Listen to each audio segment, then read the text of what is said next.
first off, Yeah. tomorrow this record comes out. That's right.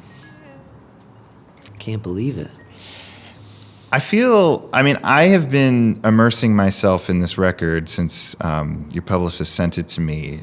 And I guess it's sort of a chicken or the egg question, because there's a certain sense of storytelling and air to these compositions, and it's sort of like that's kind of what Joe Henry is known for. Yeah, absolutely. What came first? Did you seek out Joe for this material, or did this material get shaped by Joe, or all of it? Well, that's a great question, and it is chicken or the egg. It's both, Joe and I first worked together on this tribute to Bob Dylan we did. That was a town hall in New York, and it was him and T-Bone Burnett putting on this show, and I was involved in a trio of myself and Margaret Glaspie, my wife, and partner in crime and everything, and Bill Frisell, and that was the unit. And it was this great, and we played a few songs amidst this big production. And it was so cool and so special to us. And Joe this is the first time I got to really just be around Joe in a work environment. But if I rewind a decade or so, or if not longer, I've been a fan of Joe since I was a kid. And my father was a huge fan, my mother. His records were on in our house all the time. So I wouldn't be the person I am without the heavy influence of Joe Henry in my life. Just aesthetically, emotionally, from a storytelling point of view, I consider him just one of the greatest ever, and we all do. So then you fast forward to kind of conceiving of this record, and there were two directions that were on display. One was, I said, well, I could make a solo guitar record, and try to feature some of these more kind of liberated concepts that I think get explored easier in a solo context than in a band, misdirection, drama, surprise, whimsy, all these kind of melancholy, a sense of melancholy, which I think is really well suited to solo often. Or I could go towards a larger orchestration, which I've wanted to do for years, but frankly, I'm just intimidated by that concept. I don't want to write arrangements for a bigger band. I don't want to feel pinned down to a larger ensemble. And I think I had a conversation with my mother about this, and we were at her home, and I was saying, well, what do you think I should do? And she said, just call Joe. Just call him. He'll don't be shy. And I said, okay. So I mustered up the courage. I said, Joe, here's the concept. I want to make a record of music that they're almost like spirituals, or hymns, or music that has a pointedly emotional narrative, but isn't telling the listener how to feel, but kind of presenting these reflections. And I could see it going one of two ways. And would you be interested? And Joe was so gracious and said, yeah, first of all, I'm in my car on my way to you right now. Like, basically, let's do this. And he immediately spoke to the concerns I had. He said, well, I get why that's a paradox. You want intimacy, but you want richness. And he said, I could understand why someone in your position would feel like solo is the way, but at the same time, I think there's no reason these songs couldn't kind of ripple out into a larger orchestration, so you almost create more of a technicolor image.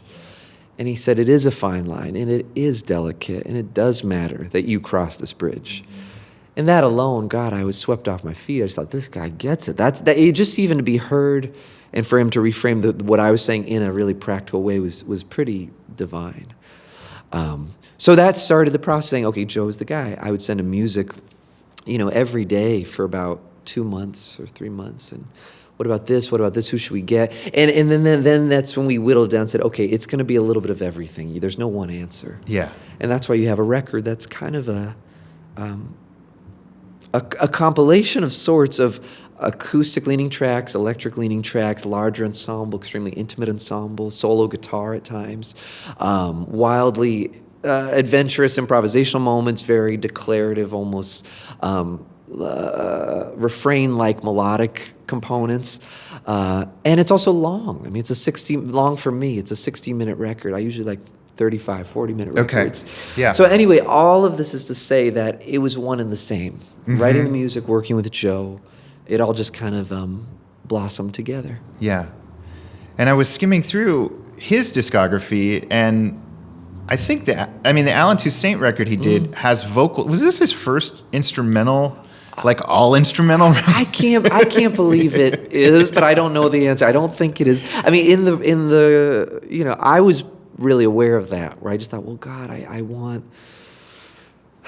this to feel like a singer, and I want this to feel, and Joe did too, he felt like, there's countless examples of instrumentalists who play, who are, I should say, positioned on a record like a singer, so many of our heroes. So this is far from a novel concept, but I think as far as drama, I think as far as storytelling, I think as far as unfolding, the narrative of the album is more akin to maybe a singer-songwriter record. Oh, yeah.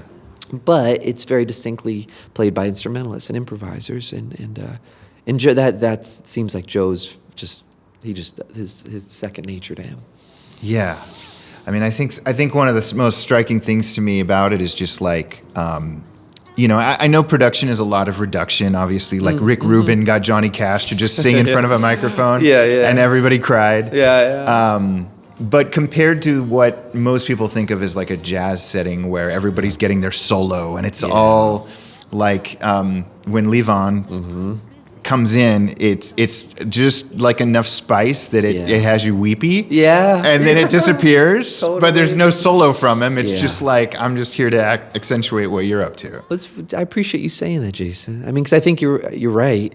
There's a lot of, I think, misunderstandings from a jazz education point of view that I grew up around. And I call them misunderstandings because I think they're not intentional, but you can say, well, what is the job of a jazz band? It's about soloing, it's about improvising, it's about this and it's about that. And if you actually look at the music and you look at the history, you're talking about a tradition that has always been evolving, has always had a melodic storytelling line running through it. And at the end of the day, even the greatest soloists, I think of Ornette, or I think of Coltrane, or you think of Keith, or you think of Miles, or they manage to blur this line between what's the written music and what's the improvised music, and that's all that's going on. Is it's sleight of hand,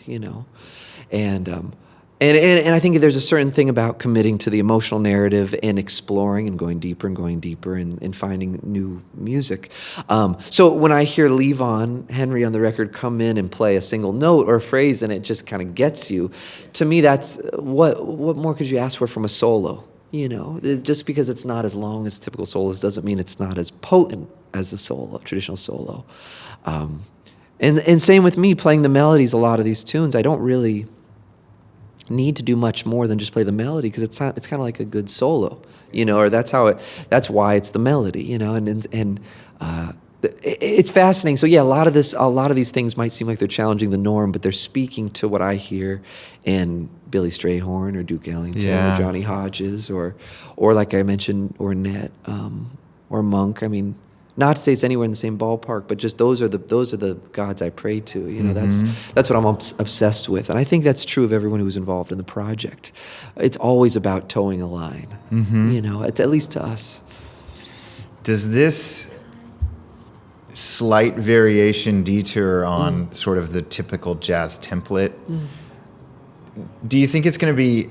Will it work better in different arenas than where your typical jazz trio or even a Julian solo show would take place? I have no idea. I can't wait to find out. We played the show once in San Francisco, and we made some videos from it. Those are the ones that are out there. So it's the only time we've played outside of the studio, and it was great. And I don't think anyone cares. I don't think it's such a deviation that it's conflicting with the message. If anything, hopefully it just illuminates some things that are there, and it brings to life some of the kind of cinematic qualities. It brings in, as Joe Henry would say, it brings in some of the weather systems, with Levon and having keyboards involved. It brings in this kind of other layer that just... Oh, that's how he's viewing it. That's cool. That's all. And they pass through. Weather passes through. It's not there to clamp down. So my hope is that it's very agile. There'll be moments of solo, trio, duo. other instruments coming in, but it's just about the story, and just telling the story to the best of our abilities. And I do think it's friendly in a lot of environments. At least that's been my life experience, that jazz and improvised music is music of the moment and music of the people playing it. And that it works everywhere. I can't speak for the audience, but as a player, it's always a good time and a good place to improvise. That's how I think of it. Well, the bookended tracks, the first and the last, and the last one, Nothing Happens Here, which you did release the video on. Yes, that's right. They both wrecked me. So, good. So Kleenex came out, whether or not that was the intention. Well, I'm glad. Those are beautiful songs, really. Nothing Happens Here was kind of an early part of the record. I thought, okay, that seems to have the emotional template that we're dealing with. Both kind of like a folk song, traditional song is part one, and part two is more like a Paul Motion song, a free rolling rubato piece, and they seem to be married to one another in a really loving way. And then Hymnal, that first song, was I always wanted to be part of the record, but we had 3 days in the studio, but we hired most everyone for 2 days, and at the end of the second day, we said, okay, we're done. Everyone can go home. And I woke up on the third day intending to go back and just, see if we wanted to add anything. And I forgot Hymnal. We all forgot to record it. Wow. And I thought, that's such a bummer. And Joe, being just this wonderful steward of the music, says, well, who's here? Patrick Warren's here. You're here. Jorge's here. Just try a version like that. Okay, and we did it. And then Jorge added some vibraphone on it, and okay, let's see if it works. I was just so grateful that we got it on tape, because I do think I think it says something that's vital to the message. But music's amazing, man. It's amazing that those songs can be a part of this book of music and kind of orient the ear, and I don't know. It was really fun to make. Where did you record this? We did it at Brooklyn Recording in Brooklyn, Andy Taub's studio, which is a great studio. Yeah. And we did it, because a lot of the records I'm playing acoustic, one acoustic guitar or another. Yeah. I was so nervous, Jason. I didn't want to, because I'm not, acoustic guitars aren't loud. I'm not as loud as the rest of the band. And when I was younger, I had a band where it was a quintet with cello and saxophone, bass and percussion, and I played an old L5. And I played so hard and so loud just to be barely audible. And I kind of thought that was what you had to do, and I wrecked my hands doing it. And although I think we made some cool music, I wouldn't do that again. So I thought, oh man, I've walked into an impossible situation, because I like to record in one room with everybody. And and in this case, this is what arch tops were made for. Well, that's what I thought. And it's true, and they can work, but I kind of went down the path after that band of saying, well, you play electric guitar. That's what Jim Hall used to always say. You play electric guitar so you can play quieter. And it's true, because you're amplified, you can lighten up. Yeah. And you can hear these nuances. And that's why I like the Telecaster so much, is you hear things, you hear artifacts, more akin to an acoustic. And so when we made this record, it was fun, because I kind of just forwent my insecurities. And everyone was in a booth, everyone had headphones, and it was such a relief, because I could play very quietly and have the drums turned up to the right volume. They could have me turned up, and it's like, that's why people do it. You can kind of do the impossible. And then when we mounted the show live in San Francisco, Mark Goodell, our engineer who makes all our records and engineers them and mixes them, and is why these records to me sound so strong, he's able to translate that live beautifully. So I'm playing acoustic with a band. With the gooseneck microphone thing. Yeah, with one of those Neumann goosenecks, which sounds great. Okay. And a little bit of a sound hole pickup. I don't know what it is. I don't know.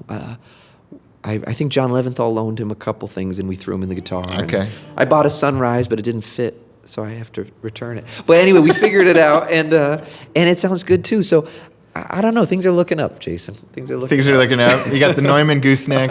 Is that now just going to go with you? I guess so. Okay. Mark bought them. I think they sound great. Yeah. It sounded amazing on the recording that I heard of it in the video. So, yeah. It doesn't affect your range? Sure it does. It's Okay. really weird. It's really awkward, because there's a thing stuck to your guitar, but it's not insurmountable. And if it allows us to present this music that way, I'll figure it out. I like sitting and playing acoustic a lot, and but I like standing and playing electric. So I'm trying to figure out That's the problem I'm dealing with. It's not a big one, but first world problem. First world problem. But it's interesting. I'm counting the seconds until we can go play this stuff live, because I think it's really got to evolve. It's got to keep going, you know, and I want to be there for it and see it and watch it, and so I'm excited. It's only, you know, God willing, there's a lot to explore.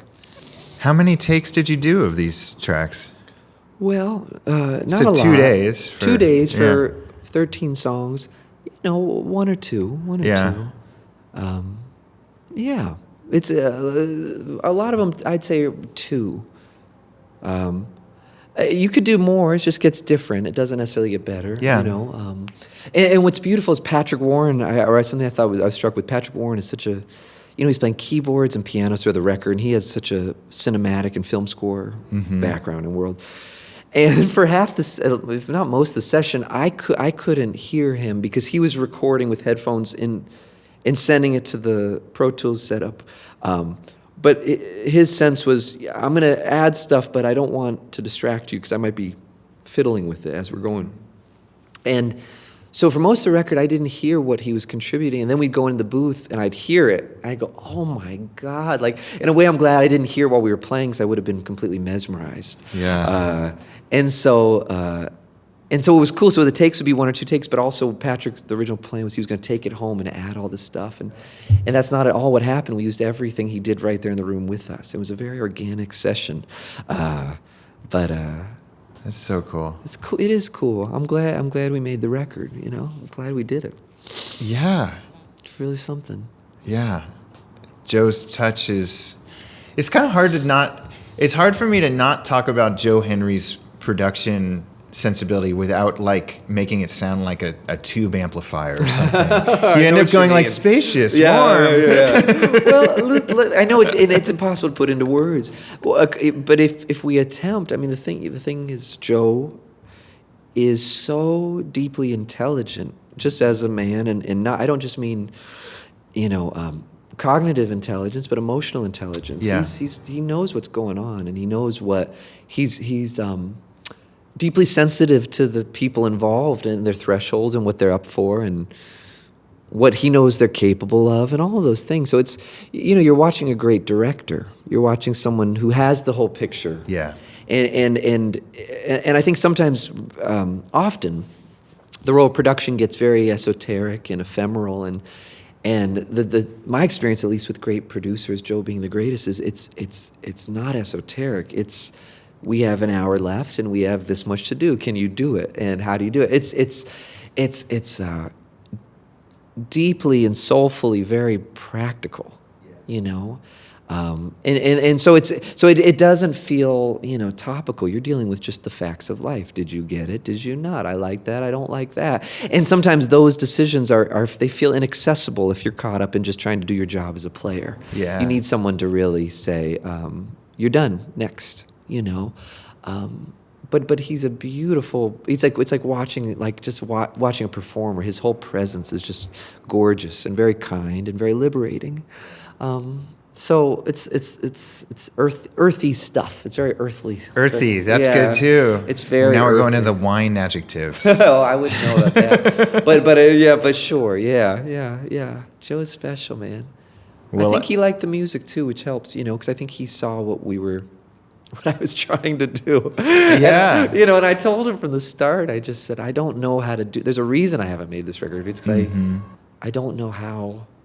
I get real hung up. Because I don't know what everyone else should play. I kind of, and he didn't let that stop me, which I really appreciate. He said, they'll figure it out, Julie. That's why they're who they are, you know. Yeah. I say, right. So I don't have this, I don't know what to tell Patrick. He said, you don't have to know. Yeah, you know. You can just delegate that thought. Exactly. You just be you, shine bright, do your thing, and they're going to figure it out. And I just thought, wow, what a comfort, what a relief. Yeah. Anyway. So you played acoustic and electric. What did you actually take for these recordings? I just brought, I played this Nachocaster that I play. You know, that was the main guitar, which is a Telecaster with a Dynasonic or Ellisonic, Ron Ellis's version of a Dynasonic pickup in a P90 casing. That's the guitar. And I play the Callings acoustic that we made together, OM1AJL. I think that's the full title of it. But it's like an OM guitar, and I love that guitar, and it just sounds better and better every day. And then I play, I don't know the year, I want to say it's either 30 or 31, but it's Joe's All Mahogany Gibson LO. Okay. 13 frets to the body. It's a really special guitar. On this record, anytime I play it, it's down a whole step. So it's this real throaty kind of jangly thing, and I since bought one like it, you know. Wait, is that the one you bought in New York when I was in my hotel lobby? Yeah, you like sponsored this environment for us to hand it off. So that was last summer. Yes, last summer. So I bought it after the session. So this was recorded in early 2023. June of 23. Okay. And Joe brought his down, and he was so sweet. You know, it's such a feature on the record. There's some song, a song called 76 has it. I can't remember if Nothing Happens Here. As It Were, there's a song that has it. South Mountain has it. It's a real special guitar. And so I was kind of at peace with not owning that guitar. And frankly, in the last few years, I feel so lucky to have been around so many guitars, and I love guitars. And at the same time, I realize that I don't need to possess them. I don't have room for them. It's okay, and so I've kind of so I played his guitar. I thought, this is great. I'm so glad he owns it. I'm gonna go figure it out on the Callings and be happy as a clam that I don't need to acquire anything. And then Joe wrote me a message about a month later, and he said, I'm so sorry to do this to you, but there's one of mine for sale, and they're very rare, and I thought you should know. Oh. And Stutman had it. Mark Stutman had it, Folkway, and I said, damn it. And so I reached out to Mark and I said, I hear you have this guitar, and I just want to be the first to tell you I can't afford it. Yeah. Like that's what I did. I just threw it through. I just tried to terminate this because I knew it was going to get back to me. Sure. He said, oh, this is so funny. I was about to write you because Joe had told me you played it and you loved it. I said, well, that's too bad. You know, it's not going to happen. He said, and I said, it's not going to happen. He said, it's really a good one. I said, well, it's not going to happen with money, but would you take a trade? And he said, yes. And I said, oh, damn it. Okay, so I sent him a guitar, and he sent me the guitar. Or we met up in New York with you, and it was lovely. And we sat in the lobby, and I said, wow, that's really something. And anyway, that's the story. Those are the guitars. So there's just 3 guitars on the record. What did you use for an amp? Because everything is so quiet, and I mean, you're not playing loud, that's for sure. You can turn most amps down, which is really good. Yeah. I'm playing a Magic amp. This is the company by Mike Moody, a brilliant amp maker, and it's a Vibro Deluxe, he calls it. Okay. It's like a Black Panel Deluxe amp. And it's very quiet, you're right. I mean, on most Deluxes, I don't go above 2.5 on the volume on the amp. And same with the record. But simultaneously, I'm playing through an old Champ, an old 59 Tweed Champ. Okay. And so on the songs where there's a little more grit, the Champ is louder. In the songs where they're cleaner, the Champ is quieter. That's kind of the whole story. And as you take this beautiful record out onto the road, how much of the lineup is staying? What's changed? What wild cards are coming into the equation? Well, Jorge Roeder, our bassist and my closest collaborator, just in everything. Yeah. We'll be together. So that's the center of the band for the touring group. As is Levon Henry, who's the newest member, but just so equally as integral. So Jorge, me, Levon. On drums, it's Rudy Royston for this leg of the tour, who we all know is just a fabulous, fabulous drummer.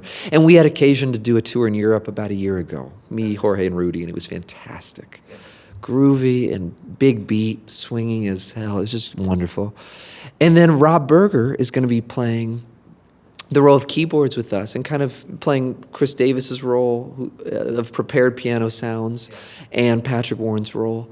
And we're playing a lot of other music too, so it's the record, but it's also music, new music I haven't recorded yet. It's old standards. It's kind of, my hope is that we just have a list and we can just kind of go, I want to play this, this, this, and this tonight, and see what an ensemble like that looks like I said before, as it evolves.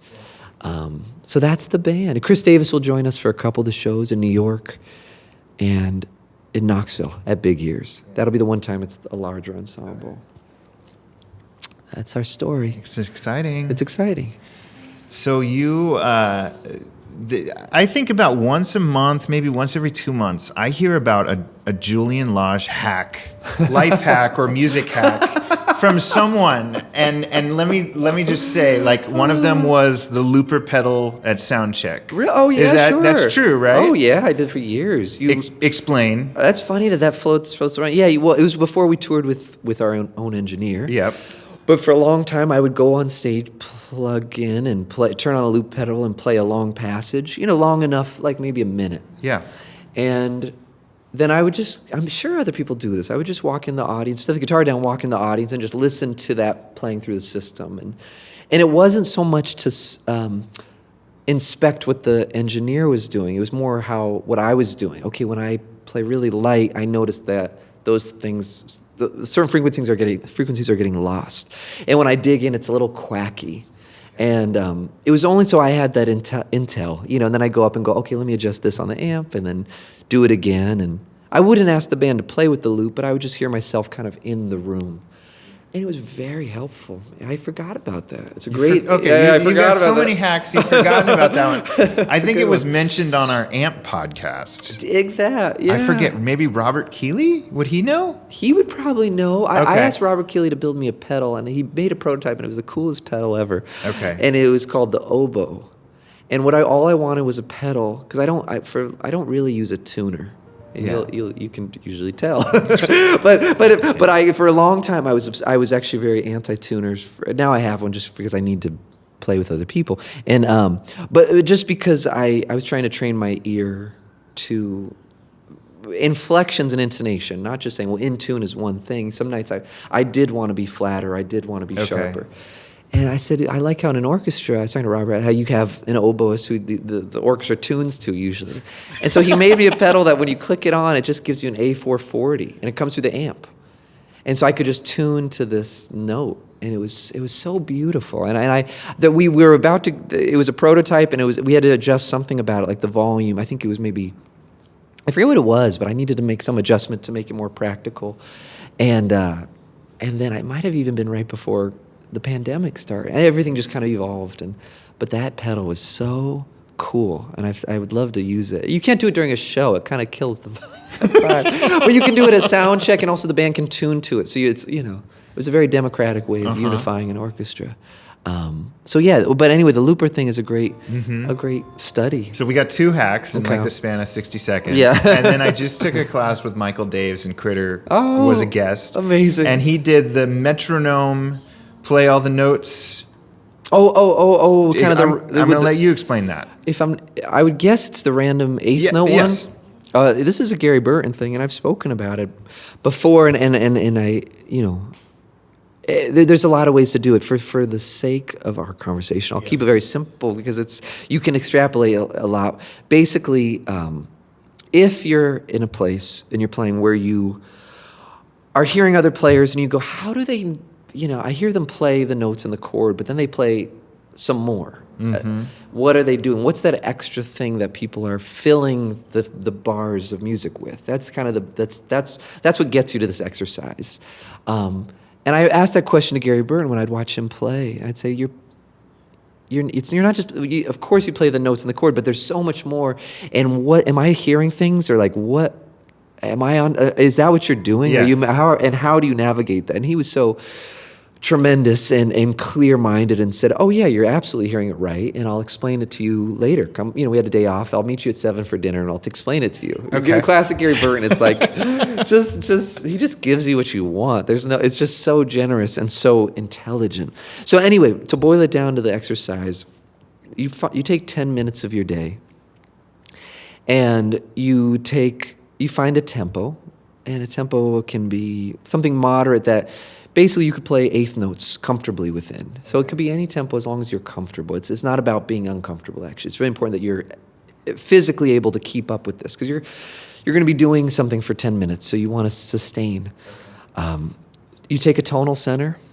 Let's say, for the sake of argument, it's A major, and Gary would say you're allowed to have 2 octaves of A major. Now, what's really cool about it is 2 octaves on the guitar.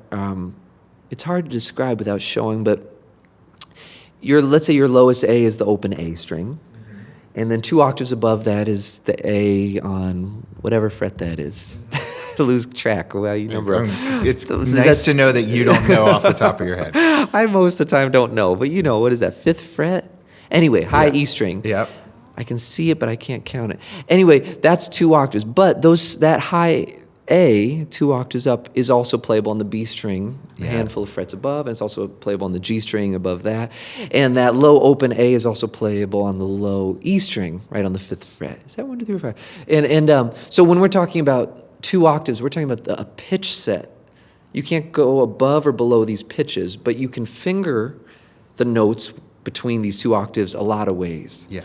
And I've always had, this has been a real, it's always bugged me, if I'm being honest, that in guitar there's a lot of dismissal of the guitar being so complex, and you say, oh, there's so many places to play these notes, and it's such a burden, and I just think that's a real disadvantage to way of looking at it, because you can have these notes in multiple, Mick Goodrick used to always say, there's 2.7, on average 2.7 places to play any given pitch on the guitar. Okay. And he would say it's such a wonderful thing because it means any given pitch has multiple timbral options. Yeah. So it's like you're like a piano, but you have options, and they're knowable. At first they seem endless, but they're fixed. There's however many middle C's, there has however many A's. So this exercise forces you to reconcile with that you use all the options, but don't go above or below. You've got your 10 minutes, you've got your key, you've got your parameters. What do you do in the middle? In Gary's case, the first way he showed it to me was that you would use the A major scale. So that's A, B, C sharp, D, E, F sharp, G sharp, A. And he would ask me to play constant eighth notes within those parameters for 10 minutes. So boom, boom, boom, boom, da, da, da, da, da, da, da, ba, ba, ba, ba, ba, ba, ba. And what you're trying to do is exhaust yourself on some level of any preconceived shapes that you're used to. So maybe at the beginning you're going, ba ba da da da da da da da da da da da, kind of like you're riding the tracks of a train, right? You don't want to get off. But after, a minute and a half, 2 minutes, whatever, your brain, I think, just by its curious nature, will start to say, well, I haven't been up there in a while, so you go up higher. I haven't really leaned into the F sharps much. I'm going to kind of orient around that, and you're basically trying to wear out what you're used to from a choreographical point of view. And what you find is that when you relinquish your usual pathways, you discover things, and also your ears perk up. And that's the point, is that you actually start hearing shapes within the lines because there's no breaks in it. It's just da da da da da da da da da. You have to find ways to keep it interesting. So you start using accents. You start using dynamics. You start holding some notes, playing other notes as staccato. And that's how you get into the realm of kind of sounding contrapuntal. Is when you start playing eighth notes, but you leave one finger down while you keep the exercise going with the other fingers. Yeah. Again, easier shown than maybe spoken about. And that's the premise. And he said, do it for a month. And I did it for a month, and it worked, man. It worked. All of a sudden, you would be on a chord in a song, and you'd want to kind of fill the sausage or and you would have the ability to keep moving without, beyond just I've stated the notes of the song. And it's really fun. You can expand upon it and say, well, here's your parameters, but make it the chromatic scale. And that gets you into a really fluid sense of chromaticism and atonality, and that's wonderful.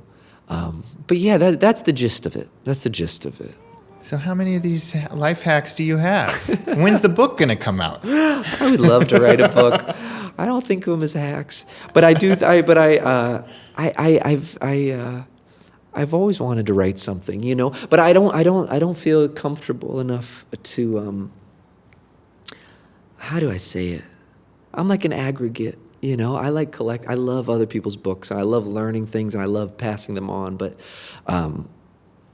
I don't, there's no flag I really want to fly about anything other than just, I hope we all play a lot of music, know? And as you well know, in the guitar world, there's that thing that can happen where you lose sight of the music, and it becomes about the instrument and the mechanics. And I'm such a believer that we need to take care of the mechanics, and we have to understand the machine, and we don't have to do anything. But if you're so inclined, there's help, and there's there's this community that's there to support every nuanced consideration you might have as a guitar player. Yeah. And I'm talking to someone who knows that very well. It seems like the premise of all that we share. Sure. And at the same time, when push comes to shove, I don't think it really matters. None of that really matters. Yeah. And that's what gets me most excited, is the music that people make with what they have. Not the music that they make with what I have, Yeah. It's what they make with what they have. And then you get, a lot of exciting creativity. So that's, I don't think that needs to, I don't think I need to write a book, but I think about it a lot. I do think about it. If only for myself. I wrote an essay once for John Zorn, and that got me excited. It was called 12 Observations About the Guitar. Okay. And it was released in in an anthology called Arcana, which I don't know if you've read these. No. They're fantastic. And he basically, I don't know if there's at least a dozen editions that have been coming out for many years. He writes a foreword to the book, and then within it, it's all these musicians who have been asked by him to write an essay about something that matters to them. Mm-hmm. Frizzell's, his is legendary, about harmonics and open strings. I forget what edition it is. And so many others. I think Frith has done them, and non-guitar players, obviously. Anyway, I wrote this 12 observations about the guitar, and they're just things that I've noticed that I'm surprised we don't talk about more. But I don't go into much depth about them. I just say, isn't this... It's like observational, And I reread it the other day, and it got me excited because I thought, well, I'm glad I did it. I liked it, and I'd love to do more. All right. Well, I know a guy with a guitar magazine. If you want to expand upon that, we'll talk. Yeah. Well, Julian, thank you. Thank you, Jason. It's always a pleasure. Like I said, I mean, this record slayed me, and you make me cry all the time. That when you and Nels played The Bond. My little corner, that was 10 miles away. That was so beautiful. That song is a tearjerker, isn't it? Yeah. The Bond is so beautiful. There's a guy who knows how to connect to the heart, man.